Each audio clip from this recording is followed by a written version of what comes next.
Olá, estamos aqui novamente para lermos o Evangelho de João. Lermos que eu falo é você leu e agora a gente conversa sobre o que você leu.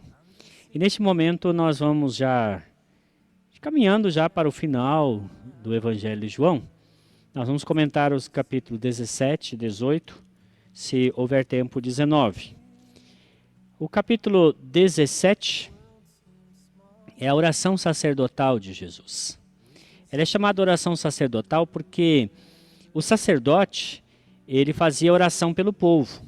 Especificamente no dia de Yom Kippur, está em Levítico 16, ele primeiramente levantava bem cedo, o sumo sacerdote fazia um sacrifício por si e depois ele fazia um sacrifício pelo povo. E ao terminar todo o cerimonial, ele levantava suas mãos e orava pela nação, abençoando o povo de Israel. E aqui, Jesus, como um sacerdote, ele está intercedendo ao Pai. E a oração sacerdotal, ela acontece já próximo do horto chamado Getsêmani. Jesus está chegando ali onde ele vai fazer a sua oração de entrega ao Pai. Mas nesse momento, então, ele ora a Deus. E a oração sacerdotal é dividida em 3 partes bem claras. A primeira, que vai do versículo 1 ao versículo 5, é a oração que Jesus faz por si mesmo. E o que ele pede ao Pai basicamente é: Pai, eu quero voltar a ter contigo a mesma glória que eu tinha antes que houvesse mundo. O que Jesus está pedindo é: Pai, eu quero voltar a estar contigo como eu estava antes, porque agora neste momento aqui encarnado eu não posso experimentar toda a glória que eu tinha antes, então agora ressurreto eu quero voltar a ficar à tua destra.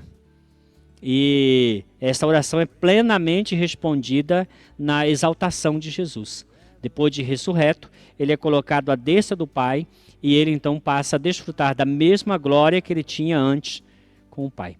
Mas por que ele pede isso? Ele fala: porque, Pai, eu te glorifiquei. Eu fiz a minha parte, eu cumpri o que eu tinha que fazer. Então, neste momento, ele já está dizendo: Pai, missão cumprida, agora eu quero entrar na bênção prometida. Muito bem, os versos 6 em diante, Jesus ora pelos 11 que estão ali junto com ele. Judas já havia ido embora, e agora Jesus pede pelos que estão ali.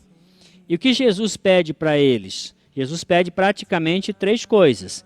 Primeiro, Jesus pede que eles sejam protegidos. Proteção, eles iam precisar disso, porque nos dias por vir eles sofreriam uma grande perseguição. Tudo que Jesus havia sofrido nos 3 anos em termos de perseguição, e agora para eles. Então ele pede assim: Senhor, eu não estarei mais no mundo, eles estarão no mundo. Eles não são do mundo, mas permanecem no mundo. Então protege-os. A proteção divina é o primeiro pedido que Jesus faz aos seus discípulos.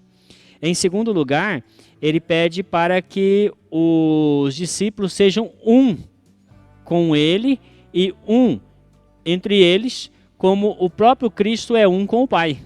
Então ele está falando assim: olha, a unidade que eu tenho contigo, que eles também tenham entre eles, e não somente entre eles, mas conosco. A unidade é o segundo pedido aqui da intercessão que Jesus faz. Isso chama a nossa atenção para a importância desse tema, deste assunto na comunidade cristã. O terceiro pedido é santificação. Jesus fala assim: santifica-os na verdade, a tua palavra é a verdade. Então eles deveriam estar sob a proteção de Deus, vivendo em unidade, crescendo em santidade. E todas essas petições foram devidamente respondidas por Deus na vida diária dos discípulos. Nós vemos isso no livro de Atos. A última parte, então, que vai dos versos 20 ao verso 26, Jesus ora pelos que haveriam de crer nele pelo testemunho dos 11. Então, os 11 dariam testemunho, pessoas creriam, e essas pessoas que crescem haveriam de pregar o evangelho a outros, e a outros, e a outros, chegariam a nós. Então, a terceira parte da oração intercessória nos alcança. E o que ele pede? Ele pede, então, que nós sejamos aperfeiçoados na unidade da Trindade. Jesus quer que nós aprendamos a viver em unidade, que nós cresçamos nisso, que nós nos tornemos um só corpo efetivamente em todos os sentidos. Então, nesse sentido, ele pede que eles sejam aperfeiçoados em unidade, como eu sou um contigo. Mas também, ele pede que sobre esses que hão de crer, as mesmas bênçãos que foram pedidas para os 11 também venham. As bênçãos de serem protegidos, de terem esse viver em unidade, como aqui já foi colocado, mas também que sejam santificados pela palavra. E essa é a função do Espírito Santo. O que a gente percebe é que Jesus está insistindo com o Pai para que a vida dele esteja em seus discípulos. Acima de tudo, Jesus quer que aquela vida que está nele também esteja em seus discípulos. Jesus orou ao Pai para que a vida dele, a vida de santidade, a vida de unidade com o Pai e a vida sob a proteção do Pai fosse a vida que nós experimentássemos neste mundo. O capítulo 18, ele narra a prisão, julgamento e condenação de Jesus. Então, Jesus vai para o Getsêmani. O capítulo 18 começa dizendo isso, que ele sai imediatamente, cruza o ribeiro de Cedron e chega no horto chamado Getsêmani. João omite a questão da oração que Jesus faz rendendo-se ao Pai, pedindo que se faça a vontade do Pai e tal, e assim por diante. Porque essa não é uma ênfase dele. Os evangelhos sinóticos já haviam falado isso. João também não revela todo o sofrimento que Jesus passa ali no Getsêmani. Pelo contrário, ele já coloca Jesus lá imediatamente, chega ali para prender Jesus, os guardas do templo. São guiados por Judas. O sacerdote, o sinédrio em si, tinha a permissão de Roma para ter uma guarda pessoal. Na verdade, era cerca de 30 homens que mantinham a ordem ali ao redor do templo, e essas pessoas eles executavam também ordens do sumo sacerdote. O sumo sacerdote enviou esses homens e eles foram lá e prenderam Jesus.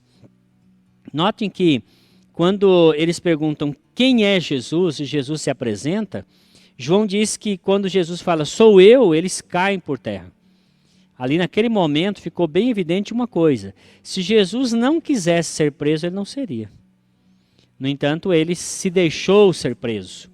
Não era como uma ovelhinha que está ali, você vai lá e pega e mata e tal. Jesus tem vontade própria, no entanto, ele resolve permitir ser preso pelos homens. Ele diz, o Filho do Homem será entregue aos pecadores. Então, o Pai entregou e ele se entregou.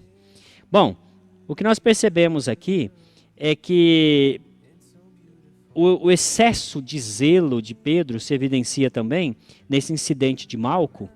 Pedro puxa uma espada, corta a orelha do servo do sumo sacerdote e Jesus delicadamente coloca a orelha de volta. E a razão de João é exatamente para preparar para o que vem adiante, porque Pedro vai da violência para a sonolência e depois para a negação de que conhece a Cristo. É uma queda que Pedro experimenta em sua caminhada. O aprisionamento de Jesus, em si, ele já é um ato de injustiça. Ninguém deveria ser preso sem estar devidamente condenado. A lei romana dizia isso, e os judeus estavam debaixo da lei romana. No entanto, eles vão lá, pegam Jesus, não julgam Jesus, já prendem Jesus, já estão previamente julgando. Então, Nicodemos havia questionado isso, vocês não vão ouvir o acusado? Mas não houve tempo. Era provavelmente aqui a quinta-feira à noite, possivelmente aí entre 8 e 9 horas da noite aconteceu esse aprisionamento no Getsêmani. Houve violência desnecessária, é claro, bateram em Jesus no caminho, certamente. E quando a gente é levado para o relato, Jesus passa em duas casas, eles eram praticamente vizinhos assim, mas primeiro Jesus é levado à casa de Anás. Anás é o sumo sacerdote de fato, e ele é sogro de Caifás. Então Caifás, na verdade, é só um fantoche, é um carinha que eles colocaram lá para agradar os romanos, mas o verdadeiro sumo sacerdote era o Anás. Ele que comandava de fato. Jesus é levado para a casa dele, e lá na casa dele, eles tentam reunir fatos, testemunhos, e não procede. Ali não sai nenhuma sentença. Jesus é levado para a casa do Caifás, o João não relata muito aqui, mas em Mateus nós temos um embate. Ali Jesus é condenado por blasfêmia, porque o sumo sacerdote obriga ele a falar que quem ele é, e ele diz que ele é o filho do homem, que virá com poder e grande glória, e aí então ele rasga sua veste e acusa Jesus de blasfêmia. Então vejam vocês que esses dois homens, eles julgam Jesus e condenam Jesus de uma maneira completamente injusta. E mais uma coisa, o Sinédrio não poderia funcionar à noite. Era um julgamento feito possivelmente às 10 horas da noite. Totalmente irregular. João, que tinha um certo parentesco com o sumo sacerdote, possivelmente por parte de mãe, ou não sei, talvez pai, porque João também era parente de Jesus. Ele entra lá na casa do sumo sacerdote e ele consegue ficar próximo. E ele consegue que Pedro também entre. E é neste momento que Pedro nega o Senhor pela primeira vez. Jesus então é ali interrogado por Caifás, e dessa audiência então ele sai condenado. Mas eles não podem fazer nada até o amanhecer. Então lá por volta das 7, 8 horas da manhã, eles levam Jesus para Pilatos.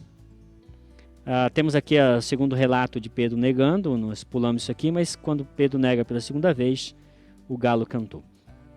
Naquela manhã, Jesus é levado a Pilatos. O que é interessante é que o Sinédrio se nega a entrar no lugar onde estão os romanos, para não se contaminar. Só que eles estavam condenando um homem à morte, o que eles não podiam fazer efetivamente. Por que levaram a Pilatos? Porque eles queriam que Jesus fosse crucificado. Eles só podiam, no máximo, apedrejar alguém, e olhe lá. Mas eles queriam a crucificação, eles tinham sede de sangue. E o que eles fizeram? Eles pressionaram Pilatos. Incomodaram Pilatos logo cedo. Pilatos estendeu o julgamento talvez até umas 9 horas da manhã. E o Pilatos fez o quê? Ele não tinha nenhuma prova, não tinha como condenar Jesus. Ele mesmo disse que Jesus era inocente em 3 ocasiões.